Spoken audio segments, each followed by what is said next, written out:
Resuming debate, the honourable member for Brandon Souris. I'd like to remind the honourable member that he'll be able to give his 10 minutes, and then when we return from and take this topic up again, he'll have 5 minutes worth of questions coming to him. The honourable member for Brandon Souris. Thank you very much, Mr. Speaker. Mr. Speaker, over the course of the summer, I took on the task of holding 5 town halls on the government's legislation to not only legalize recreational marijuana, but also on Bill C-46, which is what we're debating here in the House today. I threw open the doors and invited constituents who cared to attend so that everybody would have a full understanding of what was being proposed in both pieces of legislation. It was from those 5 meetings that I got a better understanding of the concerns of not only everyday Westman residents, but also from community leaders such as mayors, reeves, and councillors. Listening to one's constituents should not only happen during town halls, it's a practice that every elected official should subscribe. If truth be told, not many members of the government hosted a no-holds-barred public meeting on either Bill C-45 or C-46. I would argue that legalizing recreational marijuana is one of the largest changes to the Controlled Substances Act in my lifetime. However, not many government MPs took the opportunity to meet with their constituents to an open-door forum. Now, if they did, they would have quickly become aware that not only is the Liberal government's political deadline of July 1st, 2018, to implement legal recreational marijuana usage untenable, it will unnecessarily raise the risk of bodily harm and injury on our roads and highways. At a recent Council of the Federation meeting, Manitoba Premier Brian Pallister requested an extension of the Liberal government's deadline on July 1st, 2018 for marijuana legalization. In response to the Premier Pallister's request, the Premier's established an official working group on marijuana, co-chaired by Manitoba Justice Minister Heather Stephenson. Since then, I know they are closely following the debate here in the House and the committee meetings that were held on this legislation. As was stated by many expert witnesses at committee or quoted in the news, it is simply unfathomable to expect that police departments and the RCMP will be prepared for the July 1st deadline as currently set out. I'd like to quote Director Mario Harrell, the President of the Canadian Association of Chiefs of Police, who stated at committee on Wednesday, September 20th, quote, "The question many in policing have is what level of readiness the government and, more importantly, our communities expect law enforcement to deliver. We can be ready at some level by July 2018, but are we delivering on the public safety objectives Canadians would expect of us?" Now, Mr. Speaker, that question gets to the very heart of the concerns that many members of Parliament, including backbench Liberal MPs, have publicly voiced. We know the science surrounding the impairment of one's ability to drive after consuming cannabis varies widely from one individual to another. We know that one's level of impairment can be impacted by how long an individual has either legally or illegally consumed cannabis. For instance, if you've been consuming cannabis on a daily basis for 20 years, your mind and body will be impacted differently than someone who consumes on a monthly basis. And let me just give you a specific example. During one of my town halls, a constituent stated that she had taken medical marijuana for years. She consumes cannabis in an edible form for her chronic pain. She said not only at our public meeting, but also publicly in the local newspaper, that it would be more dangerous for her to drive while not under the influence of medical marijuana. While I'm not a medical expert, nor proclaim to understand the precise impacts of one's cognitive functions, I believe that driving under the impairment of marijuana is just as dangerous as driving under the impairment of alcohol or other prescription drugs. While this is my belief, it was quite a shock to hear that some individuals who have consumed marijuana for years, if not in some cases for decades, push back on this premise. They pushed back because they felt that under no circumstances was public safety at risk because of their consumption of cannabis while driving a vehicle.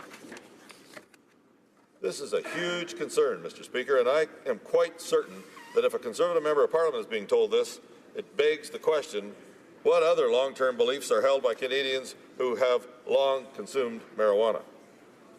Now, in respect to the legislation, beyond a shadow of doubt, as it is currently written, It will be challenged almost immediately when brought into force.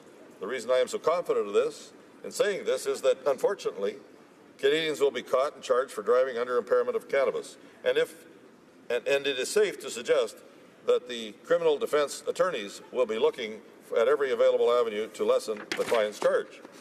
And there is empirical evidence to suggest that this is exactly what is going to happen.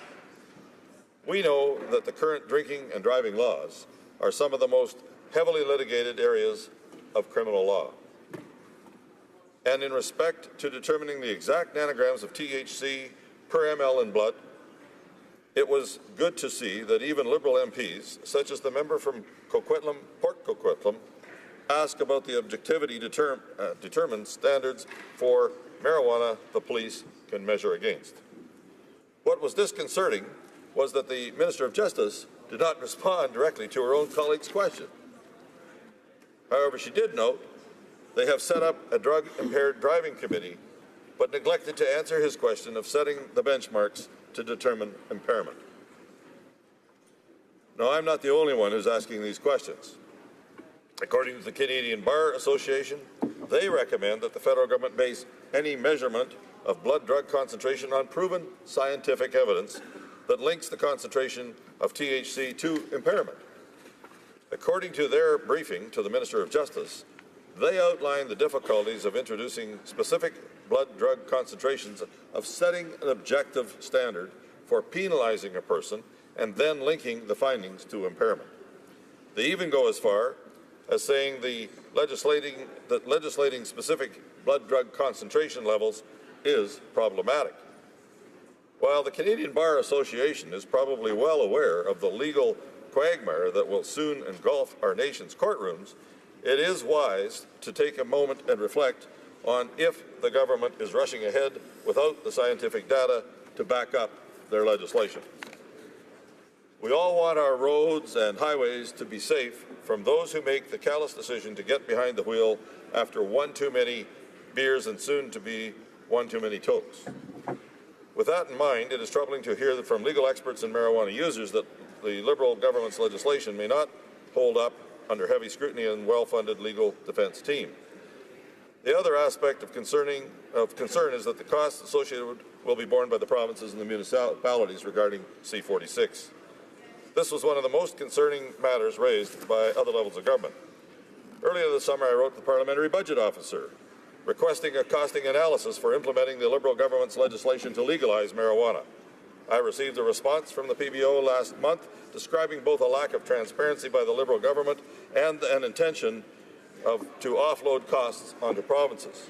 According to the PBO's letter, Justice Canada responded to its request for information by stating that the estimated costs of marijuana legalization are a cabinet confidence.